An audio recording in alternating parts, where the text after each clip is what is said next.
দেখার অনেক শখ ছিল ওর। তো আমরা খুব মধ্যবিত্ত ফ্যামিলি থেকে, তো বাবার কাছে অনেক বায়না করছে, কিন্তু বাবা কিছুতেই রাজি হননি যে তাকে নিয়ে যাবে, বা আমাদের সেই অবস্থা ছিল না যে আমরা তাকে নিয়ে ঘুরবেন ইন্ডিয়াতে। আমরা হচ্ছি মোংলাতে এই যে বাগেরহাট জেলা মোংলা বন্দর, আমি তো শুনছি ওই মোংলা বন্দরে আমরা ওদের বাড়ি আসবো। তখন ওর বাবার সাথেই থাকতো, কাজ করতো, আবার পড়াশুনো করতো। আমার ভাই পড়াশুনো করতো, ক্লাস 8-এ পড়তো। তো ওখান থেকে ও খুবই বায়না ধরে জিদ করে টিফিনের টাকা গুছিয়ে ওখান থেকে পাসপোর্ট করে ও ভিসা লাগিয়ে ইন্ডিয়াতে যাচ্ছিল। তার 3 মাস আগে একটা মার্ডার হয়েছে। ও যে এখন 2008 সালে 13 তারিখে ও ঢুকছে, আর এই মার্ডারটা হয় 2008 সালের 6 মে মাসে, মার্চ মাসে 6 তারিখ। তখন তাকে ওই কেসের আসামি করে তাকে ওখানে গ্রেপ্তার করে। তো তখন আরও ও নিজ ভাষা ছাড়া অন্য কোনো ভাষা জানতো না, এবং ও এই আমার মোংলা শহর খুবই ছোটো একটা শহর, ওই শহরের বাইরে কখনো যায় না, যেহেতু কোনো আইডিয়াও নেই, ছোটো একটা মানুষ। তো তারপরে ওর অন্য কিছু তাদেরকে বুঝাই বলতে পারে না যে আমি ওই বাদল সিং না বা কিছু, শুধু বাংলায় বলছে। তাকে কিছু প্রশ্নও করা হয়নি, শুধু আপনার নামটা জিজ্ঞেস করছে, বলছে বাদল। তো ওই আমাদের তো আবার সবাই টাইটেলটাও বলে না, বলছে বাদল।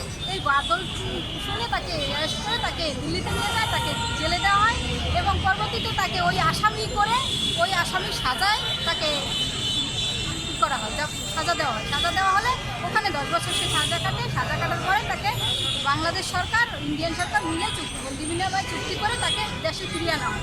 দেশে ফিরিয়ে আনা হলে 2018 সালে তাকে দেশে আনা হয়। আপনারা কবে জানলেন যে আপনার আমরা কিছুদিন পরেই জানছি, কারণ ওখান থেকে একটা ফোন আসছে যে বাদল ফরাজিকে জেলে দেওয়া হয়েছে। এই খবরটা হয়তো ও কাউকে দিয়ে খবরটা পাঠিয়েছে, তারপর চিঠিতে আমরা যোগাযোগ করতাম। তখন তো আর মানে 8 সালে অত তো আর ফোনের ছিল না। সাজাটা হয়েছিল ভুলবশত।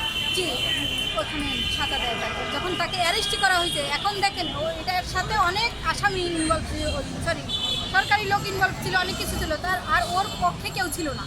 যেমন ভিন দেশ, একটা ট্যুরিস্ট একটা ভুল এসে ফেসে গেছে। এখন তো তারা ওই আসামিকেও পায়, শুধু আমার ভাইকেই বাদল সিং নামে ধরে তাকে বাদল সিংয়ের আসামিতে সাজা দিয়ে তাকে জেলেই রাখে। জেলে রাখার পরে তাকে ওখান থেকে দেশে আনা হয়। দেশে আনার পরে ওই দেশে ছিল 10 বছর সাজা ভোগ করছে, এই দেশে 7-8 বছর ভোগ করতেছে। কারণ 2022 সালে তার সাজার মেয়াদ শেষ হয়ে যায়। মেয়াদ শেষ হওয়ার পরে তারপরে এখন অতিরিক্ত আরও 4 বছর হয়ে গেছে, 2026 সাল চলতেছে। এখনও তার বাইরে আসার কোনো পদক্ষেপ এখন আমি দেখতেছি না এবং পাচ্ছি না। আপনি তো দীর্ঘদিন ধরে এই সংগ্রামটা আসলে করছেন, একটা বড় সংগ্রাম। জটিলতা আসলে কোথায় আটকে আছেন? আটকে আছে দিল্লি।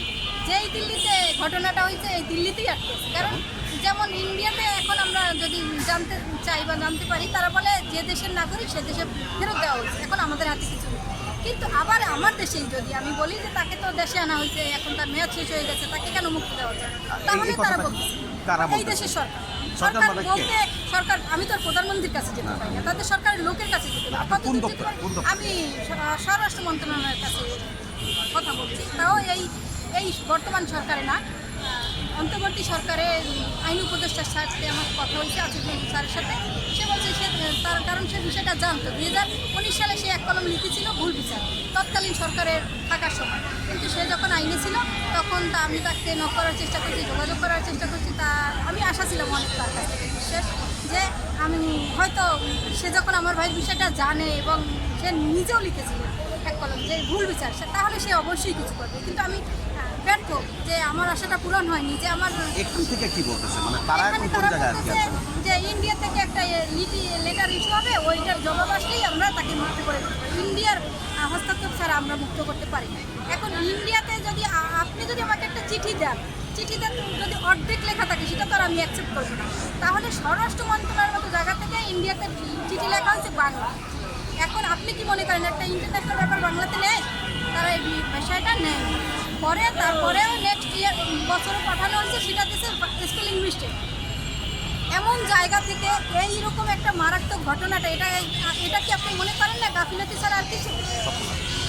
যদি গাফিলতি না হতো তাহলে 2022 সালে যখন মেয়াদ শেষ হয়ে গেছে, তারপর জেলে আমি চেষ্টা করেছি যে তাদের কাছে জানা, কেন তাদেরও তো কোনো ই থাকতে পারে। তারা বলছে না, যেদিন মেয়াদ শেষ হয়েছে আমরা তার পরের দিনই তার চিঠি স্বরাষ্ট্র মন্ত্রণালয়কে পাঠাই দেওয়া হয়েছে।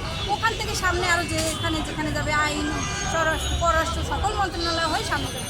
আমার দেশে একটা ফাইল এক জায়গা থেকে অন্য জায়গা, আজকে নেটের দুনিয়া 1 সেকেন্ড লাগে না একটা খবর অন্য জায়গায় দেয়, সেখানে একটা চিঠি যেতে লাগে 6 মাস।